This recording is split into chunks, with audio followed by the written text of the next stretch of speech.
기술적으로 가장 진보된 배라고 했죠. 가라앉지 않는 배라고도 했고요. 침몰했을 때 영화도 만들었어요. 네, 타이타닉 참사가 세계적으로 유명해지게 된 주요 이유들을 이야기하는 거예요. 하지만 안타깝게도 타이타닉만이 유일한 거대 난파선은 아니에요. 그리고 슬프게도 타이타닉의 비극보다 훨씬 더 끔찍한 사건도 있었죠. 그중 하나는 1865년 4월 27일에 발생했습니다. 술타나 증기선은 세인트루이스와 뉴올리언스 사이를 이동하며 매일 승객을 태우고 화물을 운송했어요. 갑판이 3개인 꽤 큰 목선으로 길이가 약 80m, 폭이 약 20m로 농구 코트 크기의 거의 2배에 달했죠. 이 배에는 약 350명의 승객을 태울 수 있었지만 그 불행한 날에는 2,000명이 넘는 사람들이 타고 있었어요. 4월 23일 뉴올리언스를 출발해 일상적인 항해를 하던 중 고장이 발생했습니다. 보일러에 문제가 생겨 선박은 수리를 위해 빅스버그에 정박했어요. 항구에서 배의 선장 제임스 캐스 메이슨은 많은 돈을 벌 수 있는 절호의 기회를 발견했습니다. 그가 해야 할 일은 많은 포로들을 북쪽으로 이송하는 거였어요. 선장은 동의했지만 문제는 보일러를 수리하는데 많은 시간이 필요하다는 거였죠. 메이슨은 경쟁자에게 일자리를 뺏길까봐 배에 고장이 났음에도 불구하고 항해를 결심했습니다. 그는 큰 수리 대신 보일러에 구멍을 메우고 전직 죄수들을 모두 배에 초대했어요. 그래서 보일러는 고장났고 승객 수는 너무 많은데 구명보트도 부족한 데다 강의 상황도 좋지 않았어요. 또한 선장은 전직 죄수들을 화물칸으로 보내길 거부했기 때문에 모두 일반 승객과 함께 있었죠. 난파할 가능성이 높았지만 더 많은 돈을 벌고 싶다는 욕심이 더 강했습니다. 술타나우는 항해를 떠나 이틀 동안 강을 따라 항해했어요. 이때 역사상 가장 큰 미시시피 홍수가 시작됐어요. 홍수로 인해 강이 범람해 수위가 몇십 센티미터나 상승했습니다. 해안의 모든 나무가 사라지고 꼭대기만 물 밖으로 튀어나왔어요. 배는 이 강력한 해류를 거슬러 항해했고 보일러는 너무 열심히 작동했어요.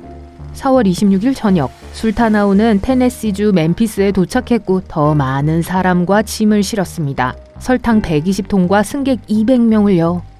배는 엄청나게 무거워졌어요. 자정 무렵 배는 위험한 항해를 계속했습니다. 선장은 석탄 화물을 싣기 위해 바지선으로 향했습니다. 새벽 1시에 선박은 바지선을 떠났어요. 새벽 2시 하중을 견디지 못한 고장난 보일러가 갑자기 폭발했습니다. 술타나우는 멤피스에서 북쪽으로 불과 11km 떨어진 곳에 있었어요. 그날 살아남은 사람은 거의 없었어요. 문제는 화재를 피해 탈출하려는 승객들이 강한 물살을 타고 차가운 강으로 뛰어들었다는 점이에요. 술타나 참사는 미국 역사상 가장 비극적인 난파 사고로 꼽혀요. 생존하지 못한 사람들의 정확한 수는 아직 알려지지 않았어요. 다양한 소식통에 따르면 이 숫자는 961명에서 1800명 사이라고 합니다. 이 이야기를 아는 사람이 거의 없다는 사실에 놀라지 마세요. 타이타닉 참사에는 더 많은 생존자가 있었고 모두가 그 이야기를 들었죠. 하지만 술타나우는 한 가지 주목할 만한 사건이 벌어지는 동안 침몰했습니다. 난파 12일 전 미국은 아브라함 링컨을 잃었어요. 사람들은 아직 이 소식에서 회복되지 않았기 때문에 술타나우의 비극에는 아무도 큰 관심을 기울이지 않았죠. 역사적 기준으로 볼 때 많은 재앙이 아주 최근에 일어났습니다. 그중 하나가 2002년에 발생했어요. 세네갈 선박인 페리 르 줄라호가 침몰한 거예요. 페리는 주로 다카르 해안을 따라 일주일에 2번 항해하며 망고와 파미유를 거래하는 승객들을 태우고 다녔습니다. 이 페리는 매일 항해했고 현대식 구조 장비와 우수한 수리 서비스 덕분에 심각한 문제에 직면한 적이 없었어요. 그러던 어느 날 선원들이 배의 고장을 발견하고 배를 항구로 돌려보냈어요. 거의 1년 동안 르 줄라는 수리를 기다리며 작동하지 않는 상태에 있었어요. 하지만 양질의 서비스를 받지는 못했죠. 제대로 정비되지 않은 페리는 마지막 항해를 떠났습니다.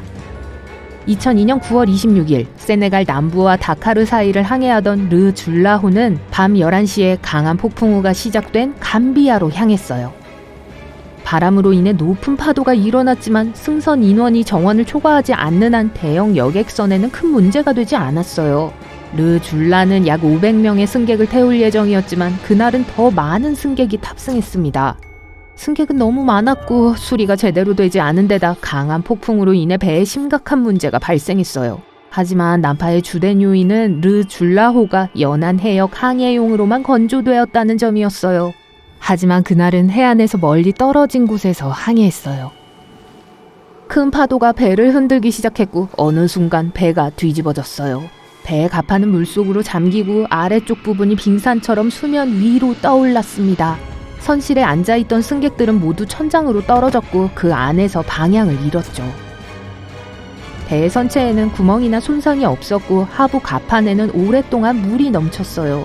배는 몇 시간 동안 뒤틀린 자세로 서 있었어요. 그러다가 물이 가판과 화물칸을 통해 스며들면서 배가 가라앉기 시작했습니다. 바다는 따뜻했지만 아무도 승객을 구하러 오지 않았어요. 사람들은 구조되기까지 거의 나흘을 기다려야 했어요. 안타깝게도 극소수만이 살아남았어요. 필리핀은 선박의 매우 위험한 지역이에요. 수천 개의 섬과 얕은 수심이 있는 광활한 지역으로 이루어져 있는데요. 선박은 암초와 함정으로 좌초되어 선체가 손상될 수 있어요. 1987년 9월 20일 항해 역사상 가장 끔찍한 재난 중 하나가 그곳에서 발생했습니다. 도나파스라는 필리핀 여객선이 한 섬을 떠나 마닐라를 향해 항해하고 있었습니다. 햇볕이 쨍쨍했고 바다는 잔잔했으며 시야도 좋았어요. 하지만 어떤 이유에서인지 승무원들은 유조선 벡터가 다가오는 것을 알아차리지 못했어요. 두 선박은 저속으로 충돌했어요. 충돌의 강도는 강하지 않았지만 벡터호에 엄청난 양의 기름이 실려 있었다는 게 문제였죠. 도나파스호는 그 기름이 저장돼 있던 화물칸에 부딪혔습니다. 그래서 기름이 온통 바다에 쏟아졌고 불꽃이 튀었어요. 두 배에 불이 붙었을 뿐만 아니라 물도 가득 찼어요. 두 배는 순식간에 침몰했습니다. 그 재난에서 살아남은 사람은 수십 명에 불과했어요. 1854년 9월 27일 여객선 아티코는 리버풀에서 뉴욕으로 항해했습니다. 안개가 몰려와 시야가 매우 나빠졌죠. 짙은 흰 안개 속에서 또 다른 배가 나타났는데 바로 프랑스 증기선 베스타호였어요. 두 선박은 충돌이 불가피할 정도로 서로 가까웠습니다. 프랑스 선박이 더 작았기 때문에 북극의 선장에게는 베스타가 많은 피해를 입은 것처럼 보였어요. 그리고 그가 다른 배를 바라보는 동안 그의 배는 순식간에 물로 가득 찼어요. 선장은 가능한 한 빨리 해안으로 항해하라는 명령을 내렸지만 홍수 때문에 배의 엔진이 작동을 멈췄습니다. 그러자 배의 승무원들은 여성과 아이들을 태운 구명보트를 내리기 시작했어요.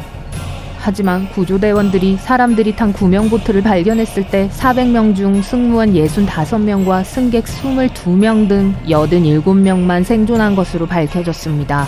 놀랍게도 그들 중에는 성인 남성만 있었어요. 배의 선장은 잔해에 매달려서 살아남았어요. 모든 신문은 이 이야기를 항해 역사상 가장 끔찍하고 부끄러운 비극 중 하나라고 썼습니다.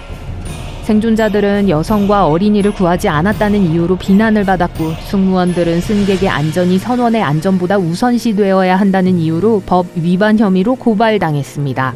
하지만 그럼에도 불구하고 아무도 책임을 지지 않았어요.